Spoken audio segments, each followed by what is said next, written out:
نحمدہ ونصلی علی رسولہ الکریم۔ السلام علیکم ورحمۃ اللہ وبرکاتہ۔ اعلیٰ حضرت فاؤنڈیشن کی جانب سے عقائد کورس کروایا جا رہا ہے اور یہ اس کا 29واں دن ہے۔ ہمارا جو ٹاپک چل رہا ہے وہ علم غیب ہے۔ اس سے پہلے 2 پارٹ اس کے گزر چکے۔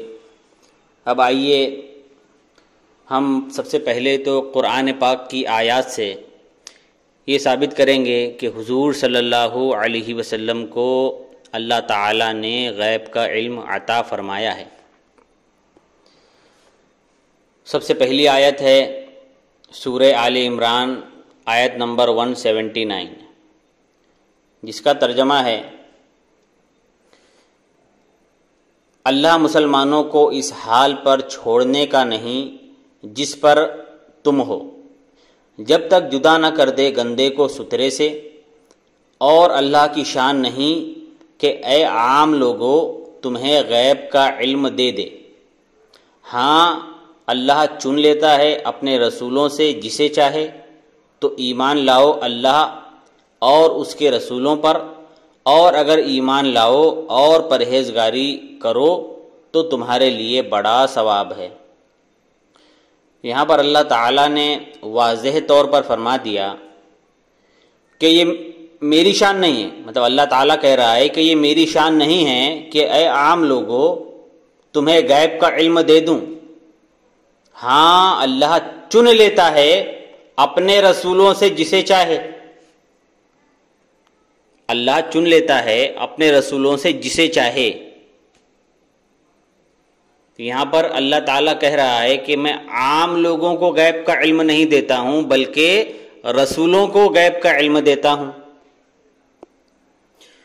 قرآن پاک کی یہ واضح آیت ہے جس میں نبیوں کو غیب کا علم دینے کا ذکر موجود ہے۔ اب آئیے میں آپ کو دوسری آیت بتاتا ہوں، سورہ جن، آیت نمبر 26 اور 27، ترجمہ: غیب کا جاننے والا تو اپنے غیب پر کسی کو مسلط نہیں کرتا سوائے اپنے پسندیدہ رسولوں کے، کہ ان کے آگے پیچھے پہرا مقرر کر دیتا ہے۔ اس آیت میں بھی اللہ تعالیٰ نے واضح طور پر فرما دیا کہ غیب کا جاننے والا، مطلب اللہ تعالیٰ کہہ رہا ہے کہ میں غیب کا جاننے والا ہوں، میں اپنے غیب پر کسی کو بھی مسلط نہیں کرتا سوائے اپنے پسندیدہ رسولوں کے۔ مطلب میں اپنے پسندیدہ رسولوں کو غیب کا علم دیتا ہوں، غیب بتاتا ہوں۔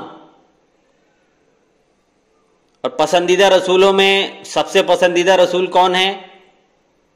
وہ سارے لوگ جانتے ہیں، ہمارے پیارے آقا مدینے والے مصطفیٰ صلی اللہ علیہ وسلم۔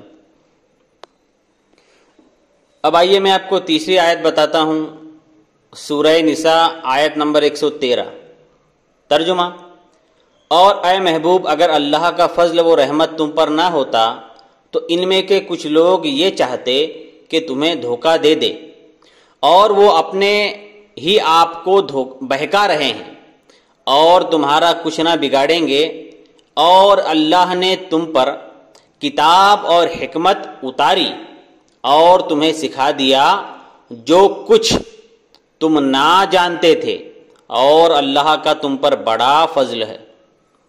اس آیت میں اللہ تعالیٰ کیا فرما رہا ہے کہ اے محبوب تم کو ہم نے وہ ساری چیزیں سکھا دی جو تم نہیں جانتے تھے۔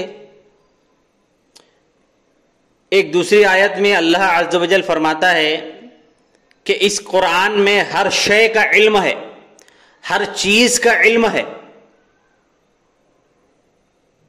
اور اس آیت میں اللہ تعالیٰ فرما رہا ہے کہ اے محبوب جو کچھ تم نہ جانتے تھے وہ سب ہم نے آپ کو سکھا دیا۔ تو اب ایسا کون بے وقوف ہے جو اللہ تعالیٰ پر اعتراض کرے کہ اللہ تو نے کیا کیا سکھایا اپنے نبی کو مجھے بتا، ہے نا؟ اللہ نے جو کچھ اللہ کے نبی نہیں جانتے تھے سب سکھا دیا، تو اب جو کچھ میں کیا کیا آ گیا؟ اب کوئی بدعتی مشرک کافر وہابی یا دیوبندی یہ بتا سکتا ہے کہ اللہ تعالیٰ نے کیا کیا سکھایا اور کیا کیا نہیں سکھایا؟ یہاں تو اللہ فرما رہا ہے کہ جو کچھ نہیں جانتے تھے وہ سب سکھا دیا، اور جو کچھ میں جو گزر چکا وہ بھی ہے، جو ہونے والا ہے وہ بھی ہے، مطلب غیب کا علم۔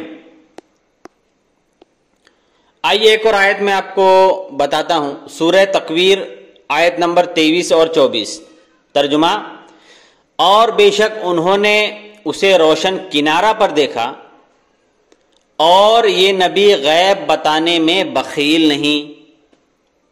اس آیت میں بھی اللہ تعالیٰ واضح طور پر فرما رہا ہے کہ یہ جو میرا نبی ہے یہ غیب بتانے میں بخیل نہیں ہے۔ بخیل مطلب کنجوس، مطلب غیب کی باتیں چھپاتا نہیں ہے۔ تو اس آیت میں بھی اللہ تعالیٰ نے غیب کا لفظ استعمال کیا ہے کہ جو میرا نبی ہے وہ غیب بتانے میں بخیل نہیں ہے، غیب بتانے میں کنجوسی نہیں کرتا۔ تو یہ تھی قرآن پاک کی چند آیات جس سے واضح طور پر یہ ثابت ہوتا ہے کہ اللہ اپنے رسولوں کو غیب کا علم دیتا ہے۔ اگر کوئی ان آیات کا انکار کرتا ہے تو وہ کافر ہے، کیونکہ ایک آیت کا بھی انکار کرنے والا کافر ہو جاتا ہے۔ امید کرتا ہوں کہ آپ کو سمجھ میں آ گیا ہوگا۔ کل میں آپ کے سامنے کچھ احادیث پیش کروں گا۔